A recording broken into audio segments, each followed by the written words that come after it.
بسم اللہ الرحمن الرحیم۔ السلام علیکم۔ بیت اللہ میں ایک مولوی صاحب روزانہ قرآن پاک کی ان آیات کی تشریح کیا کرتے تھے، جن کا ترجمہ یہ ہے کہ ماں باپ کے ساتھ نیک سلوک کرو۔ اگر ان میں سے کوئی ایک یا دونوں تمہارے پاس بوڑھے ہو کر رہے تو انہیں کسی موقع پر بھی اف تک نہ کہو اور نہ انہیں جھڑک کر جواب دو، بلکہ ان کے ساتھ احترام اور ادب کے ساتھ بات کرو، نرمی اور رحم کے ساتھ ان کے سامنے جھکے رہو اور دعا کیا کرو کہ اے پروردگار ان پر رحم فرما، جس طرح انہوں نے رحمت و شفقت کے ساتھ بچپن میں مجھے پالا تھا۔ اور بعض وقت بیان کرتے کرتے ان کی آواز لرزنے کانپنے لگتی اور الفاظ رک رک کر زبان سے نکلتے اور آنکھوں سے آنسوں کی لڑیاں بہنے لگتی۔ جب مولوی صاحب سے ان آیات کی تلاوت پر غمگین ہونے کی وجہ دریافت کی گئی تو انہوں نے اپنا واقعہ سنایا کہ میں کلکتہ کے قریب ایک گاؤں کا رہنے والا ہوں۔ میرے والدین شہر میں رہتے تھے اور میرے والد ایک پرائیویٹ کارخانے میں ملازم تھے۔ پڑھے لکھے تو معمولی سے تھے، لیکن نہایت نیک اور خدا ترس آدمی تھے۔ میری عمر ابھی 4 سال ہی کی تھی کہ مجھے ایک اسلامی اسکول میں داخل کرایا دیا گیا۔ میرے والدین مجھے دینی علوم کی تعلیم دلانا چاہتے تھے، اس لیے میں نے 18 سال کی عمر میں عربی زبان سیکھ لی۔ میں دینی تعلیم کے دوران انگریزی بھی پڑھتا تھا اور والد صاحب کے ایک دوست کے مدرسے سے میں نے 10ویں جماعت کا امتحان پاس کر لیا۔ میری خواہش افسر بننے کی تھی۔ میں نے اپنے والد سے اس کا ذکر کیا۔ والد صاحب کو اس زمانے میں نوکری کے 200 روپے ملتے تھے، جن سے پورے گھر کا خرچ چلانا پڑتا تھا اور آئندہ کے لیے فکر کرنی تھی۔ میرے والد صاحب کا یہ خیال تھا کہ میں اب کوئی ملازمت کر لوں تاکہ گھر کا انتظام سنبھالنے میں آسانی ہو، لیکن میرا پکا ارادہ کالج میں داخل ہونے کا ہو چکا تھا۔ میں نے والد صاحب کی بے حد خوش آمد کی اور ان کو منایا۔ آخرکار والد صاحب راضی ہو گئے۔ میں نے ایک کالج میں داخلہ لے لیا۔ میری والدہ بڑی خواہشات اور عقل مند تھی۔ اپنے خالی وقت میں وہ موم بتیاں بنا کر اچھے خاصے پیسے حاصل کر لیتی۔ اس طرح ان کو محنت تو بہت کرنی پڑتی، لیکن وہ میری سب ضروریات پوری کرتی۔ فیس تو والد صاحب دے دیتے تھے اور دوسری ضروریات کے لیے میری والدہ مجھے چپکے سے روپے بھیج دیتی۔ مجھے معلوم تھا کہ والد صاحب بھی میرے اخراجات اور دوسرے بھائیوں کی تعلیم و تربیت کے لیے ڈیوٹی سے زیادہ وقت کام کرتے تھے۔ اس طرح ان کو زیادہ پیسے حاصل ہو جاتے اور ہمارا خرچ چلتا رہا، اور میں نے 6 سال میں ڈگری حاصل کر لی۔ میں نے ڈگری تو حاصل کر لی، مگر اس کالج کی تعلیم کے دوران اور اس زمانے میں کالج کے ماحول کے رہن سہن نے میرے اسلامی شعار اور طریقے کو بالکل ہی بدل دیا اور میں اسلامیات کو بالکل ہی بھول چکا تھا۔ اس لیے یہ ماحول ہی نیا اور ایسا تھا کہ میں وہاں کا رنگ لیے بغیر نہ رہ سکا۔ میرا ذہن، میرے خیالات جدید تعلیم و تربیت سے بے حد متاثر ہو چکے تھے۔ اب کیسا دین اور کیسے دین کی باتوں پر چلنا اور کیسی نماز روزہ کرنا، میرے حالات اور خیالات سب ہی بدل چکے تھے۔ میں نے 6 سال پورے کالج میں اول نمبر کی کامیابی حاصل کی، اس لیے درخواست دینے پر مجھے اسی کالج میں ملازمت مل گئی اور میں 350 ماہوار تنخواہ پانے لگا۔ چند سالوں میں میری تنخواہ 500 روپیہ ماہوار ہو گئی۔ اب والدین نے میری شادی کی فکر کی۔ وہ یہ چاہتے تھے کہ کسی نیک اور دیندار لڑکی سے میری شادی ہو جو گھر میں ایک اچھی بہو کی طرح رہے، لیکن میری خواہش یہ تھی کہ وہ آج کی نئی تہذیب اور نئی تعلیم سے واقف ہو تاکہ موجودہ دور اور اعلیٰ سوسائٹی میں کھپ سکے، ہر ایک کے ساتھ کھلے عام باتیں کر سکے، سینہ تان کر بازاروں میں چل سکے اور ہر بے حیائی کے کام میں ترقی کر کے آگے بڑھ سکے۔ لہٰذا میں نے اپنی پسند کا ذکر اپنی ماں کے ذریعے سے اپنے والد صاحب سے کر دیا۔ لیکن انہوں نے پسند نہ کیا اور برا مانا، لیکن مجھے نئی روشنی کے سوا کچھ دکھائی نہیں دیتا تھا۔ ایسا بھوت سر پر سوار تھا کہ کہاں کا اللہ کا خوف اور کہاں کا دین کا شوق، نہ قرآن مجید سے محبت اور نہ نبی کریم صلی اللہ علیہ وآلہ وسلم سے الفت۔ ہر طرف سے نفس اور شیطان نے پوری طرح سے رنگ چڑھا دیا اور میں اپنی ضد پر قائم رہا۔ ماں باپ کی بات کسی طرح بھی میری عقل میں نہ آتی تھی اور نہ ہی میں ماننے کے لیے تیار تھا۔ بہرحال میں نے اپنے والدین کو بار بار اصرار کر کے راضی کر لیا اور میرے اصرار سے راضی ہو گئی، شاید اس وجہ سے کہ انہیں اندیشہ تھا کہ اگر وہ انکار کر دے تو شاید میں اپنی من مانی کروں۔ اس خوف سے انہوں نے ہاں کر دی، لہٰذا ایک فیشنیبل اور بے دین لڑکی سے میری شادی ہو گئی۔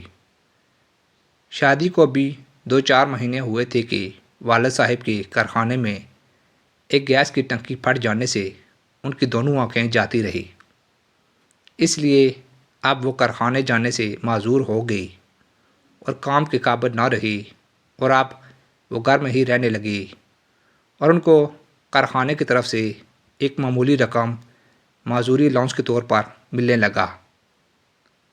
میری بیوی کو اسلامی تعلیم و تہذیب کا دور دور تک پتہ نہ تھا، وہ تو صرف آزاد خیال اور تیز مزاج عورت تھی جسے نہ خوف خدا اور نہ عشق مصطفیٰ۔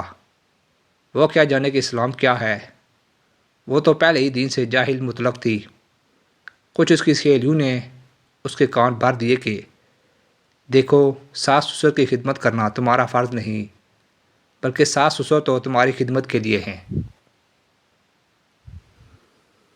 تم ان سے جو چاہے خدمت لینا۔ جو لڑکیاں جاہل اور بے عقل ہوتی ہیں وہ اپنی ساس سسر کی خدمت کیا کرتی ہیں، تمہارا کوئی حق نہیں ان کی خدمت کرنے کا، تم اپنے شوہر کی ہو کر رہنا بس۔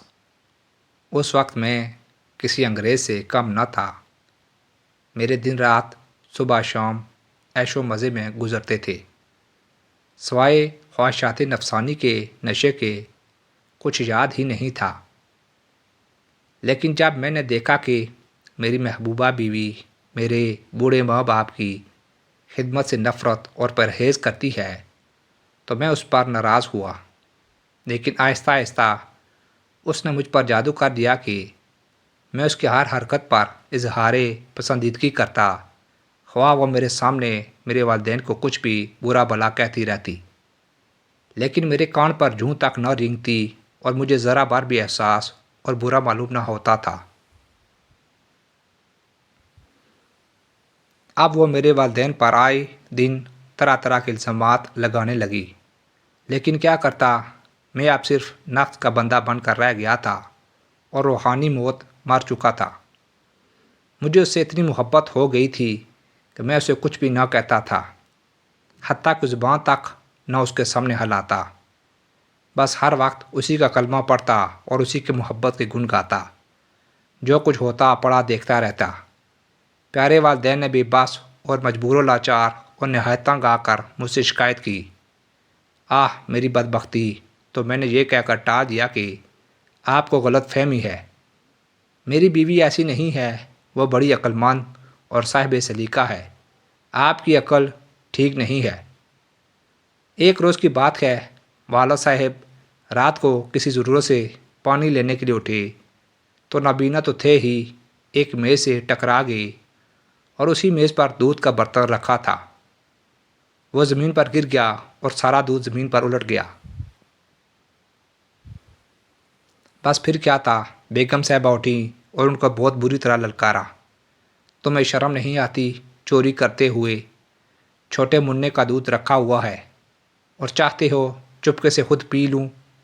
خبردار، آئندہ ایسی حرکت کی، اچھی طرح دودھ پینے کا مزہ چکھا دوں گی۔ میری دیکھی والدہ بھی جاگ رہی تھی، انہوں نے بڑی نرم آواز سے کہا، نہیں بیٹی، ایسا نہ کہو، یہ تو پانی پینے اٹھے تھے، سامنے میز تھا، دودھ کا برتن گر گیا۔ چپ رہ بڑھیا، لگی باتیں بنانی اور تعویلیں کرنے، مجھے پڑھاتی ہے، تجھے کچھ تمیز بھی ہے بات کرنے کی؟ بڈھی تجھ سے نپٹوں گی، دیکھ تو صحیح جب تیری بھی خبر لوں گی، دور رہو میرے سے، خبردار آئندہ جو میرے سامنے بڑبڑائی، کہتی ہے ایسا نہ کہو میں اسے ٹکرا گئی، میں جانتی ہوں انہیں چوری سے کھانے پینے کی عادت ہے۔ غرض میری بیوی نے انہیں بہت ہی بری طرح سے جھڑکا اور ڈانٹ ڈپٹ کی اور میں پڑا پڑا یہ سب کچھ دیکھتا رہا، لیکن میں نے اسے ٹوکا تک نہیں۔ تھوڑے دنوں کے بعد ایک دن میرے ماموں آئے اور میرے والد اور والدہ کو اپنے ساتھ لے گئے۔ بیوی کہیں باہر گئی ہوئی تھی۔ جب اسے گھر آنے پر پتہ لگا تو اس نے اطمینان کا سانس لیا کہ شکر ہے سر سے بوجھ اترا، اور کہا کہ اچھا ہوا روز روز کی بک بک سے نجات ملی۔ اس واقعے کو 3 سال گزر گئے اور ایک بچے کی پیدائش کے بعد میری بیوی کا انتقال ہو گیا۔ بیوی کا مرنا کیا تھا، میری زندگی سنسان ہو گئی اور اکثر میں کھویا کھویا سا رہنے لگا۔ میرے ایک بہت ہی مخلص دوست تھے، انہوں نے جلد ہی ایک غریب گھرانے میں میری شادی کرا دی، اور یہ میری بیوی حافظ قرآن، نماز روزہ اور قرآن مجید کی تلاوت کی پابند، بڑی ہی دیندار اور میری ہر طرح سے فرما بردار تھی۔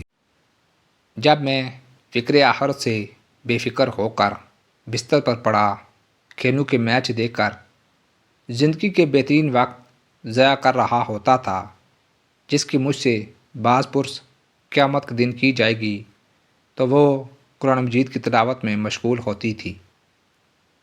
ایک دن کی بات ہے کہ میں چارپائی پر بیٹھا تھا اور بیوی قرآن مجید کی تلاوت کر رہی تھی کہ اچانک وہ اس آیت پر پہنچی کہ جس کی تلاوت و تشریح روزانہ آپ مجھ سے سن رہے تھے، تو میری آنکھوں کے سامنے وہ تمام واقعات آ گئے جو پیچھے گزر چکے تھے، اور میرے ساتھ میرے ماں باپ نے جو سلوک کیا تھا اور انہوں نے جو زحمت و تکلیف میرے لیے گوارا کی تھی، تو میری زبان سے یہ بے ساختہ نکل گیا کہ ہائے میرے ماں باپ، اور میں ہوش میں نہ رہا۔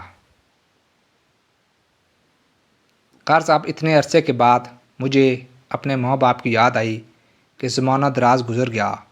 ہائے افسوس، میری آنکھوں سے آنسو آ گئے۔ میری بیوی دوڑتی ہوئی آئی اور سمجھی کہ شاید مجھے کوئی تکلیف ہو گئی ہے، لیکن اس کے بار بار دریافت کرنے پر بھی میں نے اسے پورا واقعہ سنا دیا۔ اب مجھے بڑی بے چینی ہوئی کہ میں اپنے والدین کو کیسے پاؤں۔ میں دوسرے دن ہی اپنے ماموں کے ہاں گیا، لیکن وہاں پہنچ کر میری حیرت کی انتہا نہ رہی جب مجھے یہ معلوم ہوا کہ والدین کئی مہینوں پہلے گھر جانے کے بہانے یہاں سے روانہ ہو چکے ہیں۔ بس اتنا سنتے ہی میرے پہلو تلے سے زمین نکل گئی کہ ہائے بڑھاپے اور نظر کے نہ ہونے کی حالت میں کہاں گئے ہوں گے۔ میں فوراً ہی اپنے والد کا فوٹو لے کر جو کارخانے میں کھینچا گیا تھا، قریب ہی تھانے میں گیا اور فوٹو دے کر رپورٹ لکھوائی، اور کئی اخباروں میں بھی فوٹو کے ساتھ خبر چھپوائی اور ادھر ادھر کئی آدمی کو روانہ کیا۔ اب مجھے رات بھر نیند نہیں آتی تھی اور ہر وقت اسی فکر میں رہتا کہ کسی طرح بھی میرے والدین مل جائیں۔ میں نے اللہ سے خوب گر گرا کر توبہ کی اور دعائیں کی کہ الہی میرے ماں باپ کو واپس لوٹا دے۔ تیسرے روز ایک پولیس والا آیا اور اس نے مجھے بتایا کہ جو تصویر آپ نے دی تھی بالکل اس سے ملتی جلتی شکل کا ایک بوڑھا آدمی ایک قبر پر بیٹھا فاتحہ پڑھ رہا تھا۔ میں دوڑتا ہوا قبرستان پہنچا تو معلوم ہوا کہ وہ میرے چچا تھے۔ میں ان کے قدموں پر گر پڑا اور اپنے والدین کو دریافت کرنے لگا۔ چچا نے نظر اٹھائی اور دوست سامنے والی قبروں کو مخاطب کر کے پکارا، بھائی اکرم اور بابی زبیدہ، دیکھو تمہارا لاڈلا افسر آیا ہے۔ اکرم میرے والد کا، زبیدہ میری ماں کا نام تھا۔ چچا جان کے منہ سے یہ بات سن کر میں اوندے منہ قبر پر گرا اور پھوٹ پھوٹ کر زار و قطار رونے لگا۔ اس کے بعد مولانا صاحب خاموش ہو گئے تو میں نے مولانا کی طرف دیکھا تو ان کی آنکھوں سے آنسو جاری تھے۔ بزرگوں نے سچ کہا ہے کہ انسان سے بعض ایسی غلطیاں ہو جاتی ہیں جو ساری عمر کے لیے افسوس پیدا کر دیتی ہیں، مگر نادم ہونے والوں کے لیے اللہ تعالیٰ کے خوف سے آری لوگ ٹس سے مس نہیں ہوتے بلکہ اور زیادہ ظالم ہو جاتے ہیں۔ والدین کا مقام بہت اونچا ہے، بے شک جو اپنے والدین کی خدمت کر لے گا وہ دنیا و آخرت میں کامیابی و فلاح پائے گا۔ اس واقعے سے ہم سب کو عبرت پکڑنی چاہیے اور اپنی طاقت سے بڑھ کر والدین کی خدمت کرنی چاہیے۔ اللہ تعالی ہم سب کو عمل کرنے کی توفیق عطا فرمائے۔ آمین یا رب العالمین۔